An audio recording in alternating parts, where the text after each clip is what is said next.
Bonjour, moi c'est Nicolas. On est au Business Pole, on a été incubé par Tech Forward, donc l'incubateur de Recom et de l'EDEC.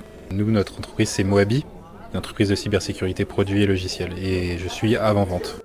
On a retiré, je dirais, deux choses. Déjà, c'est comment faire de la communication en interne, donc dans l'entreprise, et comment faire de la communication à l'extérieur, donc en général avec des clients. Dans le monde professionnel, moi, ça m'impacte tous les jours, puisque je suis à la limite entre le commerce et la technique. Donc il faut que je parle avec des clients, mais aussi je parle en interne avec les développeurs. Et on voit que c'est toute une question d'adaptabilité, d'adapter son discours, d'adapter son écoute surtout.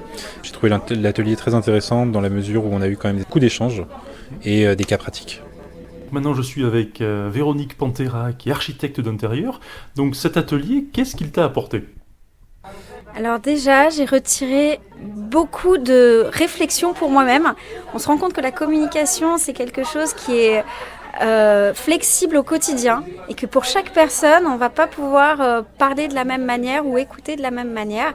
Donc en fait, il faut savoir s'adapter à l'autre, à comment l'autre personne perçoit ma communication et fluidifier en fait l'échange entre nous deux. Donc ça, c'est la première étape et ça, on peut le faire au quotidien et pas uniquement dans l'univers du travail. On peut le faire dès le soir même avec ses enfants. Allez, maintenant je suis avec Jacques Wiesdorf, donc, qui est photographe et vidéaste à son compte. Donc Jacques, tu viens de sortir de l'atelier sur la communication. Qu'est-ce que tu en as retiré? Je vais retenir surtout qu'on peut réceptionner ce qu'on nous dit de plusieurs manières.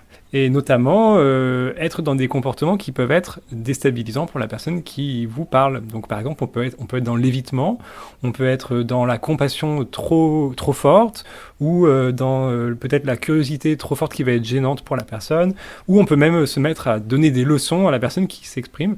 Et donc on nous a sensibilisés là-dessus. Donc ça, c'était très intéressant.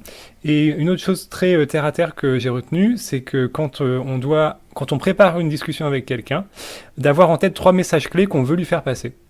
C'est tout simple et ça me semble très malin.